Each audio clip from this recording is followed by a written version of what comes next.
அன்பார்ந்த ஆஷிக் டுடே நேயர்களே, Palestine Israel போர் கிட்டத்தட்ட 7 மாசத்தை கடந்து நிகழ்ந்து கொண்டிருக்கூடிய இந்த வேலையில பக்கம் இஸ்ரேல் கதிங்கலகி போய் ஈரான் மேல தாக்குதல் நடத்தலாமா வேணாம்ங்கிற ஒரு குழப்பத்திலே இருக்கு. இன்னொரு பக்கம் எப்பயும் போல ஹமாஸுடைய பல்வேறு புதிய பிரிகேட்டர்கள் உருவாகி பல்வேறு தாக்குதலை பன்முனையில் எடுத்துக்கொண்டிருக்கிறார்கள் அப்படிங்கிற செய்தி வருது. ஸோ இந்த செய்தியை குறித்து தான் இந்த காணொலியில் பார்க்க போறோம். நான் உங்கள் ஆஷிக், இது ஆஷிக் டுடே. நன்மை ஏவி தீமையை தடுத்து இந்த சமூகத்தில் நல்லதொரு மாற்றம் செய்யும். அன்பார்ந்த நண்பர்களே, 2-3 தினங்களுக்கு முன்னாடி ஈரான் மிகப்பெரிய ஒரு தாக்குதலை இஸ்ரேலை நோக்கி நடத்துச்சு அப்படிங்கிற விஷயம் உங்களுக்கு தெரியும். அதற்கு அடிப்படை காரணம் ஆர்டிகல் 51 அடிப்படையில் லீகலாக உங்கள் நாட்டு மேலே ஒருத்தன் தாக்குதல் நடத்துகிறான்னா எதிர்த்தாக்குதலை நீங்கள் தாராளமாக நடத்தலாம். இது சர்வதேச விதியாகவும் காணப்படுகிறது. அந்த அடிப்படையில் சிரியாவில் இருந்த டெமஸ்கஸில் இருந்த அந்த தூதரகத்தன் ஈரானுடைய தூதரகத்தை இஸ்ரேல் தாக்குதல்னால பதில் தாக்குதலாக லீகலாக இந்த தாக்குதலை ஈரான் முன்னெடுத்துச்சு. இந்த தாக்குதலில் சொல்லப்போனால் எல்லாமே சொல்லப்பட்டு தெரிவிக்கப்பட்டிருந்துச்சு. எந்த அளவுனா அமெரிக்காவுக்கு சொல்லப்பட்டிருக்குது. இன்னொரு செய்தி வந்திருக்குது என்னன்னா, ஒமனுடைய மஸ்கட்டில் இது அதிகாரப்பூர்வமாக பதிவு செய்யப்படாத வந்த செய்தி. ஒமனுடைய மஸ்கட்டில் அமெரிக்காவுடைய சிஏஏயும் ஈரானுடைய உளவு பிரிவும் ஒன்றாக சேர்ந்து ஒரு பேச்சுவார்த்தையில் ஈடுபடக்கூடிய சமயத்தில் அதில் கன்வே பண்ணியிருக்கிறாங்க. நிச்சயமாக நாங்கள் இஸ்ரேலுடைய பல பகுதிகள் இராணுவ தளங்கள் இடங்களை, குறிப்பாக நொய்டா என்று சொல்லக்கூடிய இடங்கள், நெவாட்டி என்று சொல்லக்கூடிய இடங்களை தாக்குதல் நடத்த போகிறோங்கிற ஒரு டேட்டாவை ஃபுல்லாக கொடுத்துருக்குறாங்க. அப்போ கொடுத்து ஒரு அலர்ட் பண்ணியிருக்காங்க. ஒரு 72 மணி நேரம் கொடுத்து ஒரு அலர்ட் பண்ணி ஒரு ப்ராப்பரான தாக்குதலை ஏற்படுத்தியிருக்கிறாங்க. ஸோ எல்லா நாடுகளுக்கும் இது லீகலாக தெரியும்.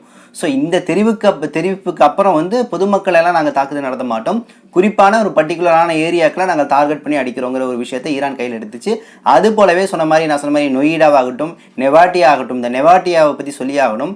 உலகத்திலே ரொம்ப பாதுகாப்பான ஒரு இராணுவ தளம்னா இந்த நொவாட்டியா தான். இந்த அளவு உள்ள அயன்டோமுடைய தொழிற்சாலைகள் இருக்குது, பீம் டோம், ஷீம் டோம் சொல்லக்கூடிய எல்லா வான் பாதுகாப்பு மையத்துடைய தொழிற்சாலைகள் உள்ள இருக்குது, ரா மெட்டீரியல்ஸ் இருக்குது, ஸோ பயிற்சி மையங்கள் இருக்குது. ஸோ உலகத்திலே ரொம்ப பாதுகாப்பான ரொம்ப நவீனமான ஒரு தொழிற்சாலை, இராணுவ தொழிற்சாலை வேணும் இந்த நொவாட்டியா தொழிற்சாலை. அதே மாதிரி நெவிட்டா தொழிற்சாலை, இந்த 2 இடங்களில் இருக்கக்கூடிய தொழிற்சாலை தான். ஸோ இந்த இடத்தை நோக்கி டார்கெட் பண்ணி அடித்ததன் காரணம் என்னன்னா, நான் முன்னாடி சொன்ன மாதிரி இந்த இடங்களில் தயாரிக்கப்பட்ட இராணுவ தளவாடங்கள் தான் சிரியாவில் இருக்கக்கூடிய டெமஸ்கஸில் இருக்கக்கூடிய தூதரகத்தை அழிச்சிருக்கு. ஸோ பதிலுக்கு பதில் என்ற அடிப்படையில் ஆர்டிகல் 51 அடிப்படையில் சரியான முறையில் லீகலாக இந்த தாக்குதலை நடத்தினால்தான் இன்னைக்கு பல்வேறு நாடுகள், குறிப்பாக ரஷ்யாவாகட்டும், சீனாவாகட்டும், வடகொரியாவாகட்டும், பாகிஸ்தான் ஆகட்டும், பல நாடுகளும் இன்னைக்கு சப்போர்ட் பண்ணுது ஈரானுக்கு. ஸோ ஈரானுடைய இந்த தாக்குதலுக்கு அப்புறம் பிரச்சனை முடிஞ்சிச்சு. ஈரானுடைய இலக்கு என்னன்னா, இந்த போரை விரிவடைக்கி வைக்கணுங்கிற இலக்கு கிடையாது. விடுதலை பலஸ்தீன் அமைய வேண்டும், அந்த பலஸ்தீன் இஸ்ரேலுடைய போர் மட்டுப்படுத்தப்படக்கூடாது அப்படிங்கிறதா ஈரானுடைய இலக்கு. அதனால போரை விரிவடை வைக்கணும் அப்படிங்கிற இலக்கு கிடையாது. ஸோ அதனால தான் இவங்க சொல்லிட்டு அடிக்கிறாங்க. சொல்லாமல் அடிக்கணும் அப்படின்னா அதோடைய இழப்பு வேற மாதிரி இருக்கும். ஏன்னா இன்னைக்கு பல்வேறு மிசைல்களை தாட்டினாங்க. அதோடைய அப்டேட் கூடி வந்திருக்கு. இந்த மிசைல்களில் ஃபதக் 1, ஃபதக் 2 பெலஸ்டிக் மிசைல்கள், குறிப்பாக ஹைப்பர்சோனிக் மிசைல்கள் பயன்படுத்தப்பட்டிருக்குல்ல, அது சமமாக 2023-24 காலங்களில் உருவாக்கப்பட்டது கிடையாது. அது எல்லாமே சொல்லப்போனால் ஒரு 10 வருடங்களுக்கு முன்னாடி உருவாக்கப்பட்ட பெலஸ்டிக் க்ரூஸ் மிசைல்கள், ஹைப்பர்சோனிக் மிசைல்கள். குறிப்பாக அந்த ஃபதக் 1, ஃபதக் 2ங்கிறது ஹைப்பர்சோனிக் மிசைல் 10 ஆண்டுகளுக்கு முன்னாடி உருவாக்கப்பட்டது. ஸோ அந்த தொழில்நுட்பமே இன்னைக்கு இஸ்ரேல் தாக்கப்பட்டுக்க முடியல அப்படின்னா, இன்றைய காலம் 2024 நவீனமாக ரஷ்யாவோடு கூட்டு சேர்ந்து கொண்டு வைத்துக் கொண்டிருக்கக்கூடிய இந்த பெலஸ்டிக் மிசைல்கள் எவ்வளவு உயர்ந்ததாக இருக்கும், அதோடைய தாக்குதல் இஸ்ரேல்னால தாக்கப்படுத்த முடியுமாங்கிற ஒரு கேள்வி இருக்கு. ஸோ இந்த விஷயங்கள் எல்லாமே இன்னைக்கு ஈரானுடைய தலைவர்கள் அதிகாரப்பூர்வமாக வெளியிட்டுக் கொண்டிருக்கிறார்கள். மேலும் வருடாதோறும் நடக்கக்கூடிய ஒரு ராணுவ பேரணி அணிவகுப்பு இன்னைக்கு நடந்திருக்கு. இதுல S-30 என்று சொல்லக்கூடிய ஏர் டிஃபென்ஸ் சிஸ்டத்தை வச்சிருந்துச்சு ஈரான். இன்றைய தேதியில் ரஷ்யாவுடைய இன்னைக்கு உக்ரைனில் பயன்படுத்தப்பட்டு கொண்டிருக்கக்கூடிய S-400 என்று சொல்லக்கூடிய அந்த ஏர் டிஃபென்ஸ் சிஸ்டத்தையும் கையில் வச்சிருக்காங்க. அது இல்லாமல் 373 என்று சொல்லக்கூடிய ஒரு ஏர் டிஃபென்ஸ் சிஸ்டம், இந்த ஏர் டிஃபென்ஸ் சிஸ்டமும் இன்னைக்கு ரஷ்யாவுடைய கையில் இருக்குது. இது பேர் பவார் 373 என்று சொல்லுவாங்க. ஸோ இந்த பவார் 373 இருக்குல்ல, இதை இன்னைக்கு இந்த ராணுவ பேரணியில் ஒரு ஷோகேஸாக, ஒரு கண்காட்சியாக வச்சு அது ஒரு டெமோ பண்ணி காட்டியிருக்கிறாங்க. ஸோ இது டெமோ பண்ணது இல்லாமல் ஈரானுடைய குறிப்பாக தெஹ்ரான் போன்ற நகரங்களில் இந்த S-400 மற்றும் பெர்வா 373 என்று சொல்லக்கூடிய இந்த ஏர் டிஃபென்ஸ் சிஸ்டங்கள் எல்லாமே தயாரான சூழலில் ஒரு அலர்ட் பண்ணி தான் வச்சிருக்காங்க அப்படிங்கிற விஷயத்தை நம்மளால பார்க்க முடியுது. ஸோ ஈரான் எல்லாத்துக்கும் தயாராக இருக்கு அப்படிங்கிற விஷயத்தை அழுத்தமாக கொடுத்துட்டு இருக்குது. ஆனால் இஸ்ரேல் தரப்புல ஒரு அழுத்தம் எப்படி வருதுன்னா, அமெரிக்கா தரப்புல அழுத்தம் எப்படி வருதுன்னா, நிச்சயமாக நீங்க தாக்குதல் நடத்துங்க. அமெரிக்கா பொறுத்த வரைக்கும் வெளிப்படையாக இருக்கக்கூடிய அரசாங்கம் இது ஆதரிக்கல. ஆனால் உள்ள இருக்கக்கூடிய ஜியோனிச சிந்தனை கொண்டவர்கள் என்ன சொல்றாங்கன்னா, உடனடி தாக்குதலை நீங்க ஈரான் மேல நடத்த வேண்டும். காரணம், ஈரான் அணு சார்ந்த விஷயங்கள்ல கூடுதலாக செயல்பட்டு இருக்குது. அணு ஆயுதங்களை பயன்படுத்த ஆரம்பிச்சிருச்சுன்னா நிச்சயமாக இஸ்ரேல் அழிஞ்சு விடும் அப்படிங்கிற ஒரு விஷயத்தை பூஸ்ட் பண்ணி இஸ்ரேலை தாக்குதல் நடத்துவதற்கான தூண்டுதலை ஏற்படுத்திட்டு இருக்கு.